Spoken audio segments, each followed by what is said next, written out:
दोस्तों Trident limited की बात करें तो स्टॉक के अंदर आज हमने बहुत दिन के बाद जबरदस्त तेजी देखी है। एक तरफ बाजार में कोई बड़ी तेजी नहीं थी, उसके बावजूद भी ट्राइडेंट आज करीब 6% की तेजी के साथ में क्लोजिंग देने में कामयाब रहा है और ये इशारा है कि अब ट्राइडेंट में बड़ी तेजी आ सकती है।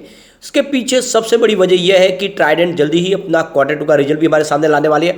इसके पहले यहाँ पे ट्राइडेंट लिमिटेड ने अपने बिजनेस को लेकर एक बहुत बड़ा प्लान बनाया है।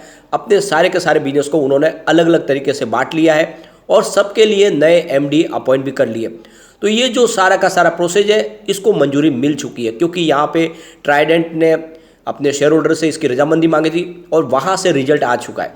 तो क्या सबको रजामंदी मिली है, क्या सारे प्रस्ताव पास हो गए, इस वीडियो के माध्यम से डिस्कस करेंगे। और कौन कौन नए एमडी बनने वाले हैं और कैसे आगे कारोबार बढ़ेगा, क्या इस समय हमें ट्राइडेंट में इन्वेस्टमेंट करना चाहिए।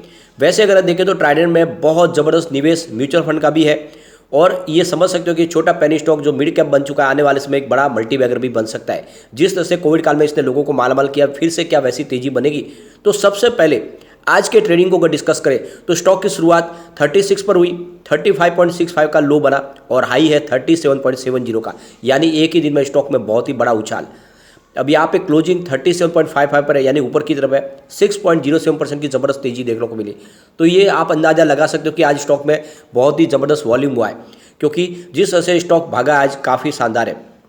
अगर इसके वॉल्यूम को देखें तो पिछले एक महीने पहले इसका 57 लाख का वॉल्यूम था, 1 वीक पहले इसका 42 लाख का वॉल्यूम हुआ था और आप देख सकते हो कि फ्राइडे के दिन इसका 43 लाख का वॉल्यूम था, लेकिन आज 2 करोड़ का वॉल्यूम हुआ है। बहुत ही ज़बरदस्त उछाल। और पिछले 1-2 महीने के बाद अगर आप देखोगे तो इतना भारी आपको वॉल्यूम देखने को मिलेगा, ये बहुत ही शानदार है। और एक तरह से देखें तो बड़े फंड हाउस ने आज जम के खरीदारी की है और इस हिसाब से देखें तो ट्राइडेंट में आने वाले समय में फिर से तेजी की संभावना बन सकती है। जो लोग इंतजार कर रहे थे कि ट्राइडेंट में कब तेजी आएगी, अब वो समय आ चुका है। एक तरह से देखें तो इसकी परफॉर्मेंस अगर देखें तो 33 इसका 52 वीक का लो है, 70 52 वीक आई है। फिलहाल स्टॉक आपको 37 के आसपास मिल रहा है, यहाँ पे एंट्री की जा सकती है। आपको पता होगा स्टॉक कोविड काल में सिर्फ 3-4 रुपये के आसपास था, वहाँ से जो दौड़ा तो 70 तक चला गया था और काफ़ी ज़बरदस्त रिटर्न दे चुका है। ऊपर के लेवल से अब करेक्ट भी हो चुका है।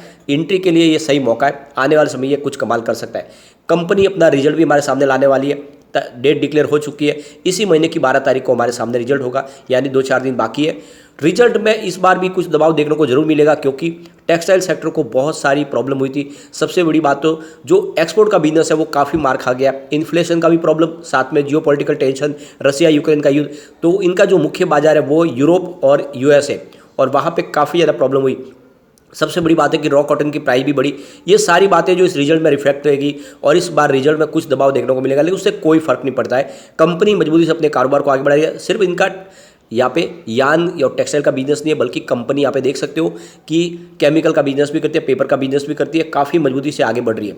अब यहाँ पे कंपनी, जैसे कि पहले आपको पता होगा, पूरा का पूरा कंट्रोल राजेंद्र गुप्ता के हाथ में था, लेकिन अब राजेंद्र गुप्ता ने अपने सभी पदों से लगभग इस्तीफा दे दिया है और एक तरह से देखें तो वो अब रिटायर्ड हुए। तो ऐसे में कंपनी को संभालने के लिए अलग अलग डिवीजन के हिसाब से अलग अलग एमडी बनाए गए और उसकी जो है शेयर होल्डर की रजामंदी ली गई थी। अब उसके रिजल्ट भी हमारे सामने आ चुके हैं। तो यहाँ पे अगर आप देखें तो राजीव आहूजा, जिनको अभी इंडिपेंडेंट डायरेक्टर बनाया गया है, तो इनके अपॉइंटमेंट के लिए जो प्रस्ताव रखा गया था उसको 100% लोगों ने प्रस्ताव को मान लिया, यानी पूरी तरह से इस प्रस्ताव को मानते हुए 100% इनके फेवर में वोटिंग हुई है। दूसरा जो प्रस्ताव रखा गया था वो था इंडिपेंडेंट डायरेक्टर के पद पे राज कमल का, और इसको भी आप देख सकते हो कि 100% वोटिंग के माध्यम से प्रस्ताव को मान लिया गया है। और उसके बाद में अगर आप देखें तो यहाँ पे रीअपॉइंट है दिनेश कुमार मित्तल की, और वो सेकेंड टर्म के इंडिपेंडेंट डायरेक्टर होंगे और इसको भी 99.76% वोट के माध्यम से इस प्रस्ताव को मान लिया गया है। और इसके बाद में अगर आप देखें तो यहाँ पे अपॉइंटमेंट है कपिल गोरसे की, जो independent director, non executive director होंगे कंपनी में, और इस प्रस्ताव को भी 99.45% वोटों के माध्यम से इस प्रस्ताव को पास कर लिया गया है। इसके बाद में अगर आप देखें कपिल गोरसे की कंस्टिट्यूशन फीस जो थी उसको भी मंजूर कर लिया गया है और इसके लिए भी 96.9 वोटों के माध्यम से इस प्रस्ताव को पास कर लिया गया है। इसके अलावा देखें तो मिस्टर कविश ढांडा, जो अब कंपनी के डायरेक्टर होंगे, उनकी अपॉइंटमेंट को भी मंजूरी मिल चुकी है। 99.51% वोट उनके फेवर में रहे। इसके अलावा अगर आप देखें तो आप देख सकते हो कि कविश ढांडा जो अब मैनेजिंग डायरेक्टर होंगे याद बिजनेस के, और इस प्रस्ताव को भी मंजूरी मिल चुकी है। 100% वोट उनके फेवर में है। तो आप देख सकते हो यान बिजनेस के नए एमडी होंगे अभी कविश ढांडा। इसके अलावा अगर आप देखें तो स्वप्ननाथ, वो डायरेक्टर बनेंगे कंपनी के, और इस प्रस्ताव को भी 99.51% वोटों से मान लिया गया है।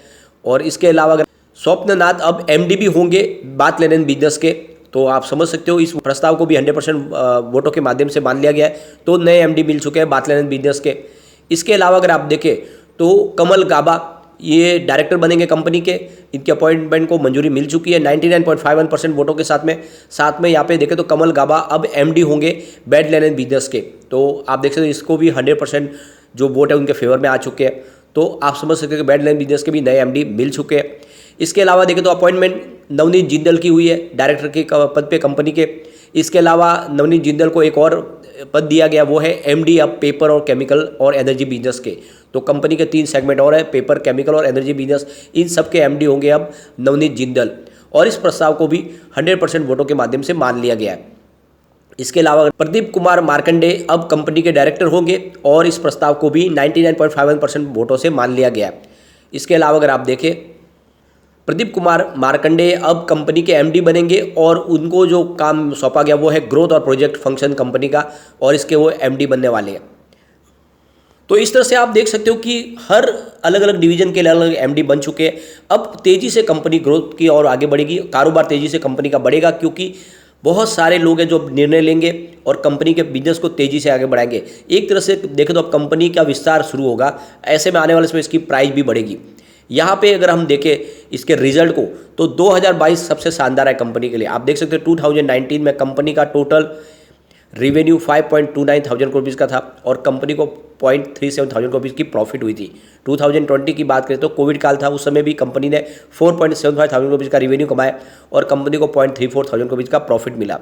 2021 की बात करें तो कंपनी को 4.55 थाउजेंड रुपीज़ का रेवेन्यू मिला और कंपनी का प्रॉफिट 0.30 थाउजेंड रुपीज़ का रहा। लेकिन 2022 में कंपनी का रेवेन्यू बढ़ के 7.02 थाउजेंड रुपये तक पहुंच गया और कंपनी का प्रॉफिट भी 0.83 थाउजेंड रुपये तक पहुंच गया। तो 2019 के बाद सबसे शानदार प्रदर्शन किया इस बार। लेकिन पिछले 2-3 आप क्वार्टर देखें तो उसमें काफ़ी ज़्यादा प्रॉब्लम रही, कॉटन की प्राइस भी बढ़ी और काफ़ी सारे टेक्सटाइल के प्रॉब्लम रहे। डोमेस्टिक मार्केट तो ठीक है, लेकिन इंटरनेशनल मार्केट में बहुत सारी प्रॉब्लम रही, उसका असर देखने को इस रिजल्ट में हमें मिल सकता है। लेकिन इस गिरावट का जितना मिले डिप में ये स्टॉक आपको खरीदना चाहिए। मैंने आपको लगातार सजेस्ट किया, आज नहीं, जब इसकी प्राइस 4 रुपये 5 रुपये के आसपास थी तब से सजेस्ट कर रहा हूँ। ये लोगों को मालामाल कर चुका है और ऑलरेडी मैंने 50 के आसपास प्रॉफिट बुकिंग के लिए ऑलरेडी बोल दिया था। आप अगर मेरे रेगुलर वीडियो देख रहे होंगे तो आपको पता होगा 50 की प्राइस जब आई तो मैंने कहा था कि इसमें प्रॉफिट बुक कर लेना चाहिए और मेरी बाइंग प्राइस है वापस 35 के आसपास की है, वो फिर से आ चुकी है। तो यहाँ पे एंट्री बिल्कुल की जा सकती है और इस तरह से इसमें कमाने का बहुत मौका मिला लोगों को। यहाँ पे कुछ बड़े म्यूचुअल फंड ने भी जम के खरीदारी की। आप देख सकते हो निप्पॉन इंडिया ETF ने यहाँ पे 2.04 रुपीज़ का इन्वेस्टमेंट करके 0.27% की होल्डिंग ली है। Motilal Oswal Nifty mid cap ने यहाँ पे 1.65 रुपीज़ का इन्वेस्टमेंट किया है, 0.27% की होल्डिंग ली है। Nippon India Nifty mid cap 150 ने यहाँ पे 1.34 रुपीज़ का इन्वेस्टमेंट करके 0.27% की होल्डिंग ली है। Motilal Oswal Nifty mid cap 100 ने 0.69 रुपीज़ का इन्वेस्टमेंट किया, 0.34% की होल्डिंग ली है। ICICI Pru Nifty mid cap 150 ने 0.42 रुपीज़ का इन्वेस्टमेंट करके 0.27% की होल्डिंग ली है। मीरे एसेट निफ्टी मिड कैप 150 ने 0.39 रुपीज़ का इन्वेस्टमेंट किया और 0.27% की होल्डिंग ली है। ICICI Pru Nifty mid cap 150 ने 0.22 रुपीज़ का इन्वेस्टमेंट करके 0.27% की होल्डिंग ली है। Aditya Birla SL Nifty mid cap 150 ने 0.20 रुपीज़ का इन्वेस्टमेंट किया और 0.27% की होल्डिंग ली है। फिर मीरे एसेट निफ्टी ने करीब 1.8 करोड़ रुपीज़ का इन्वेस्टमेंट किया है और 0.24% की होल्डिंग ली है। Motilal Oswal Nifty 500 index fund ने 0.14 रुपीज़ का इन्वेस्टमेंट किया और 0.04% की होल्डिंग ली है। तो ये आप देख सकते हो कि बड़े बड़े म्यूचुअल फंड ने यहाँ पे इन्वेस्टमेंट किया है। सबसे अच्छी बात है कि इसका जो ROE है वो FD से शानदार रिटर्न दे चुका है। डिविडेंड कंपनी का बहुत अच्छा है, लगातार अच्छा डिविडेंड कंपनी देती है। एंट्री पॉइंट अच्छा है क्योंकि स्टॉक ओवरबॉट जोन में नहीं है, ऊपर से इसके ऊपर कोई भी रेड फ्लैग नहीं है, यानी ASM GSM किसी लिस्ट में शामिल नहीं है, बिल्कुल यहाँ पे एंट्री की जा सकती है। कंपनी का सबसे शानदार क्वार्टर रिजल्ट जो हमारे सामने लेके कंपनी आई है। इसके अलावा पिछले 5 साल का CAGR देखें तो 19.9% पे मेंटेन है, जो बहुत अच्छी बात है और कंपनी का डिविडेंड पे आउट 45% के आसपास है। तो ऐसे में बिल्कुल लॉन्ग टर्म का नजरिया लेके आपको निवेश करना ही चाहिए। पिछले 10 साल की इसकी परफॉर्मेंस देखें तो ये एक तरह से गोल्डन पीरियड है इसका। 10 ईयर के हिसाब से इसका सेल्स 10% पॉजिटिव है, 5 ईयर के हिसाब से 9% पॉजिटिव है, 3 ईयर के हिसाब से 10% पॉजिटिव है, लेकिन इस TTM 36% पॉजिटिव है। प्रॉफिट ग्रोथ की बात करें तो 10 ईयर के हिसाब से 35% पॉजिटिव है, 5 ईयर के हिसाब से 20% पॉजिटिव है, 3 ईयर के हिसाब से 31% पॉजिटिव है, लेकिन इस TTM 48% पॉजिटिव है। तो आप देख सकते हो सेल्स और प्रॉफिट के आंकड़े दोनों ही काफ़ी शानदार है और इस समय आपको इन्वेस्टमेंट करना चाहिए। ट्राइडेंट आने वाले समय आपको मालामाल कर सकता है। ये आने वाले 5 साल में का टारगेट दिखाने की ताकत रखता है। ओके, लेकिन फ्रेंड कोई भी इन्वेस्टमेंट करने से पहले अपने फाइनेंशियल एडवाइजर्स के बारे में ले ले या अपना खुद का रिसर्च करें, क्योंकि मैंने वीडियो आपके एजुकेशनल पर्पज के लिए ही बनाया। वीडियो पसंद आए तो लाइक से जरूर कीजिए और चैनल को सब्सक्राइब कर दीजिए। Thank you.